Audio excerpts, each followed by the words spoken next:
ലിയോയ്ക്ക് ശേഷം ലോകേഷ് കനകരാജ് സംവിധാനം ചെയ്യുന്ന രജനീകാന്ത് ചിത്രം കൂലി ഓഗസ്റ്റ് 14 തിയേറ്ററിലെത്തുകയാണ്.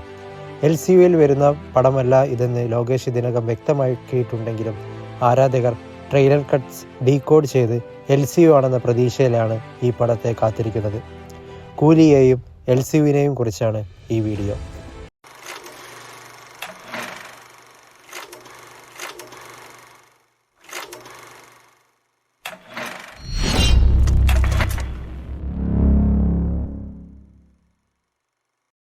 കൂലിയുടെ കാസ്റ്റിംഗിലേക്ക് വന്നാൽ ദേവ എന്ന നായക കഥാപാത്രത്തെയാണ് രജനീകാന്ത് അവതരിപ്പിച്ചിരിക്കുന്നത്.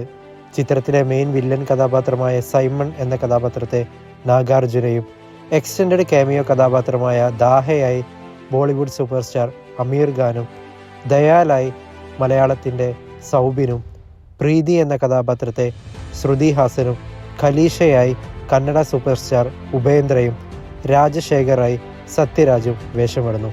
അനിരുദ്ധാണ് ചിത്രത്തിൽ സംഗീതം ചെയ്തിരിക്കുന്നത്. മോണിക്ക, പവർ ഹൗസ് തുടങ്ങി ഇതിനകം ഇറങ്ങിയ പാട്ടുകളെല്ലാം സോഷ്യൽ മീഡിയയിൽ ട്രെൻഡിങ് ആണ്. 400 കോടിയോളം ബജറ്റിൽ ഒരുങ്ങുന്ന ഈ സിനിമ കോളിവുഡിലെ മാജിക് 4 ഡിജിറ്റ് ഫിഗറിൽ എത്തുമോ എന്നാണ് ആരാധകർ ഉറ്റുനോക്കുന്നത്. സിനിമയെക്കുറിച്ച് അധികം ഡീറ്റെയിൽസ് പുറത്തുവിടാത്ത രീതിയിലാണ് കഴിഞ്ഞ ആഴ്ച ഇറങ്ങിയ ട്രെയിലർ ലോകേഷ് ഒരുക്കി വെച്ചത്. ഹൈപ്പ് കുറയ്ക്കുന്നതിൻ്റെ ഭാഗമായിരിക്കും ഈ ആവറേജ് ഫീൽ ട്രീറ്റ്മെൻറ്റ് എന്നാണ് കരുതുന്നത്. ലോകേഷ് കനകരാജിൻ്റെ ഫിലിമോഗ്രാഫിയിലെ തന്നെ ആദ്യത്തെ റൈറ്റഡ് മൂവിയാണ് കൂലി. എന്നാൽ തോക്കുകൾക്ക് പകരം കത്തി പോലുള്ള ആയുധങ്ങൾ കൊണ്ടുള്ള ബ്ലഡ് ബാത്ത് ആയിരിക്കുമെന്നാണ് റിപ്പോർട്ടുകൾ. ഇനി കൂലി LCU ആണോ എന്ന് ചോദിച്ചാൽ, വിക്രം സിനിമയിലൂടെയാണ് LCU അഥവാ ലോകേഷ് സിനിമാറ്റിക് യൂണിവേഴ്സ് ആരംഭിക്കുന്നത്.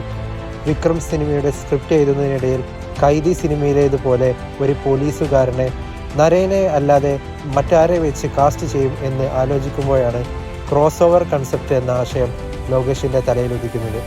അതാണ് LCUവിൻ്റെ ആരംഭം.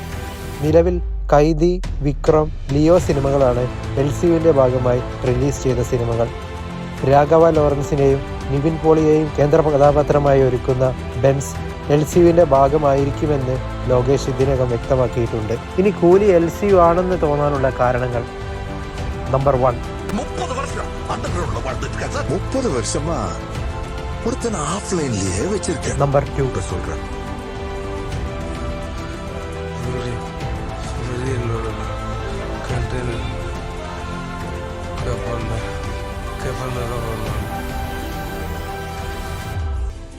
ஹார்பர்ல இருந்து காணாம போன 2 கண்டெய்னர்ஸ் என்னாச்சு? அவ LCU தான்.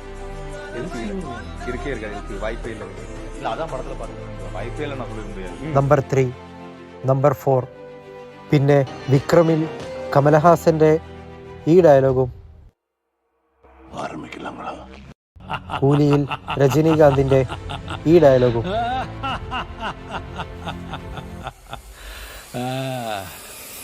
முடிச்சிடலாமா? ഇനിയും കുറേ ഫാൻ തിയറീസ് എയറിലുണ്ട്. എന്നാൽ എനിക്ക് ഏറ്റവും ഇഷ്ടപ്പെട്ട മറ്റൊരു ഇൻട്രസ്റ്റിംഗ് പാർട്ട് അതിതാണ്. அப்பாவும் தாத்தாவும் வந்தார்கள் போனார்கள்.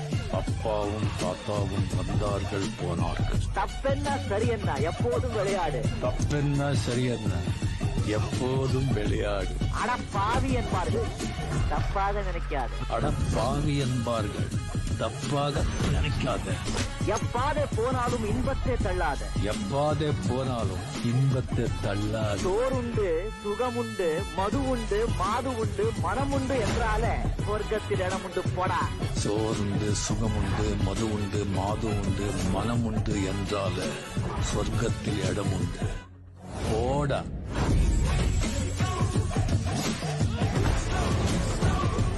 വിക്രം സിനിമയിൽ പഴയ വിക്രം സിനിമയുടെ റെഫറൻസ് ബാക്ക് സ്റ്റോറി ചെയ്ത പോലെ കൂലി സിനിമയിൽ പഴയ രജനി ചിത്രം രംഗയുടെ ബാക്ക് സ്റ്റോറിയായി ചെയ്യാനും ചാൻസ് ഉണ്ട്. ലോകേഷിൻ്റെ കരിയറിലെ തന്നെ ഏറ്റവും മികച്ച ഇൻ്റർവെൽ ബ്ലോക്ക് ഈ സിനിമയുടേതായിരിക്കുമെന്നാണ് ലോകേഷ് ഒരു ഇൻ്റർവ്യൂവിൽ വ്യക്തമാക്കിയത്. എന്താണ് പടത്തെക്കുറിച്ച് നിങ്ങളുടെ പ്രതീക്ഷകൾ? കമൻറ്റിൽ രേഖപ്പെടുത്തുമല്ലോ. മറ്റൊരു വീഡിയോയുമായി മറ്റൊരു ദിവസം കാണുന്നതുവരേക്കും വണക്കം.